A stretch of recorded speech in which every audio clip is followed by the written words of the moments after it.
শুভ অক্ষয় তৃতীয়া। আজকে হচ্ছে অক্ষয় তৃতীয়া। আজকের দিনের বিশেষত্ব হচ্ছে আজকে তুমি যেটা করবে সেটাই অক্ষয় থেকে যাবে।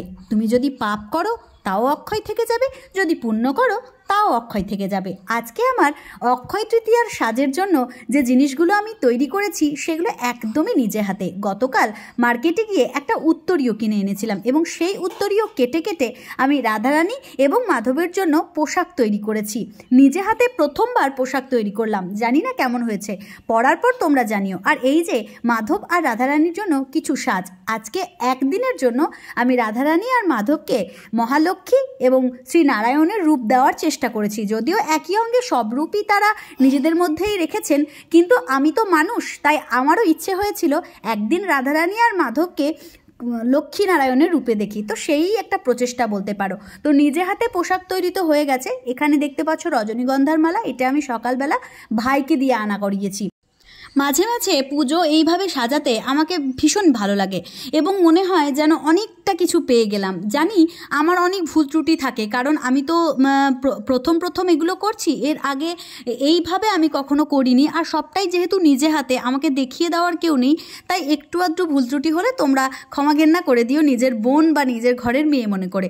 তো আমি রাধারানী এবং মাধবকে স্নানের পোশাক পরিয়ে দিয়েছি। এই স্নানের পোশাকটাও কিন্তু আমার হাতেরই তৈরি। ওই যে দেখতে পাচ্ছ লাল সুতো দিয়ে সেলাই করা আছে। মেশিনে হলে তো এই সেলাইগুলো দেখা যেত না, যেহেতু হাতে তৈরি তাই সেলাইগুলো দেখা যাচ্ছে। আর যেহেতু আমি সাদা সুতো হাতের কাছে পাইনি, তাই আমায় লাল সুতো দিয়েই করতে হয়েছে। তারপর এই যে দেখতে পাচ্ছ আমি রাধারানীর জন্য একটি শাড়ি প্রস্তুত করেছি। শাড়ি প্রস্তুত করা খুব একটা কঠিন নয়, ইউটিউবে দেখলে তোমরা পেয়ে যাবে।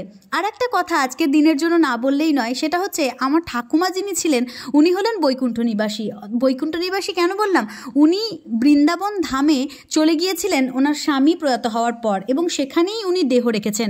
এবং উনি যখন গত হয়েছিলেন তখন আমাদেরকে ফোনে একটাই কথা বলেছিলেন যে আমি যদি কোনোভাবে বৃন্দাবনে মারা যাই বা বৃন্দাবনে দেহত্যাগ করি, তাহলে আমার শুধুমাত্র বডিটাকে তোমরা গ্রামে নিয়ে এসো না, কারণ রাধারানীর চরণেই আমি থেকে যেতে চাই। তাই আমার বাবা যেহেতু ওনার বড় ছেলে, তাই সেখানেই ওনাকে সলিল সমাধি দেওয়া হয়েছিল আমার ঠাকুমা।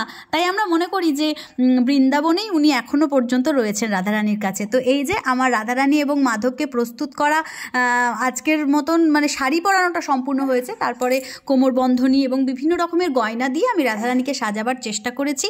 যদিও তাদের রূপের কাছে আমাদের এই শৃঙ্গার করানো খুবই সামান্য, কিন্তু তবুও আমরা তো তাদের ভক্ত এবং ভালোবাসার মানুষ, তাই আমাদের মনে হয় নিজের সর্বস্ব দিয়ে তাদের সাজিয়ে তুলি। অনেকেই প্রশ্ন করেন যে শ্রীকৃষ্ণ কালো কেন?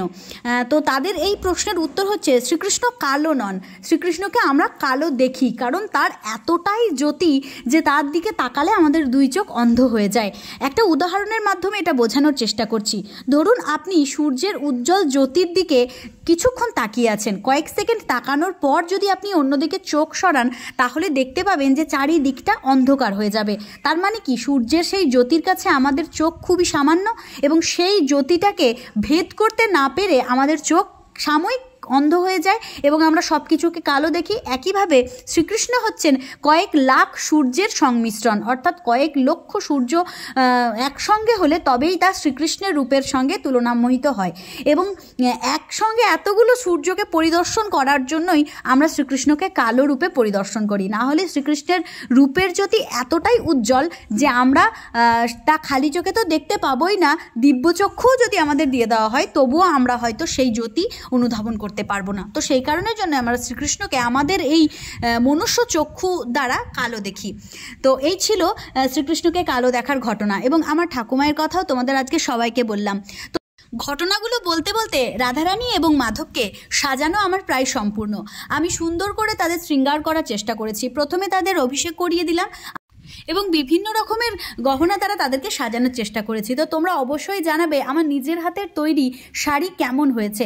এই শাড়ি বানানো প্রসঙ্গে দুটো কথা না বললেই নয়, সেটা হচ্ছে আমি যে এলাকায় বাস করি সেখানে প্রতি বৃহস্পতিবার সমস্ত দোকানপাট বন্ধ থাকে। আর গতকাল ছিল বৃহস্পতিবার, সেই সঙ্গে বৃষ্টিও হচ্ছিল, কিন্তু সেই দোকানপাট বন্ধ এবং বৃষ্টিকে উপেক্ষা করে আমি একা গিয়েছিলাম মার্কেটে আমার বড় ছেলেকে সঙ্গে নিয়ে, এবং সেখানে গিয়ে দেখি সমস্ত দোকানপাট বন্ধ। এদিকে আমি মনে মনে ভেবে রেখেছি যে মাধবের জন্য শাড়ি গয়না প্রস্তুত করব, আর এদিকে দোকানপাট সব বন্ধ।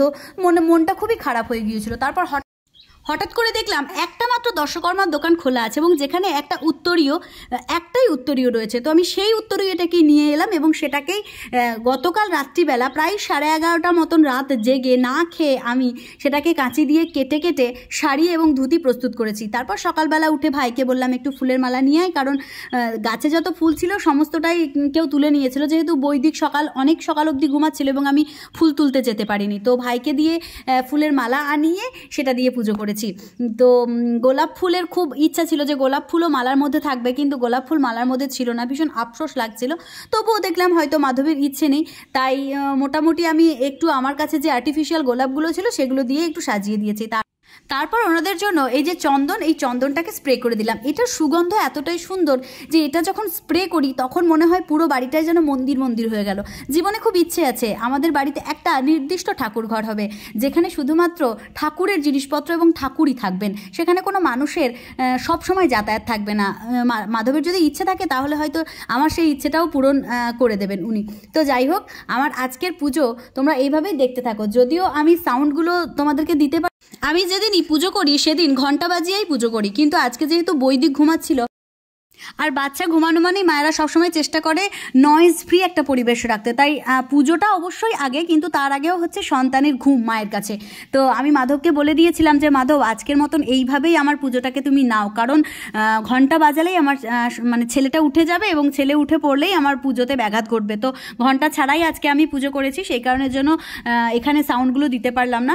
তো এইভাবেই আমি আমার নিজের মতন করে রাধা মাধবের পুজো করার চেষ্টা করি, কারণ আমি আগেও বললাম যে আমি বিশেষ কিছুই জানি না।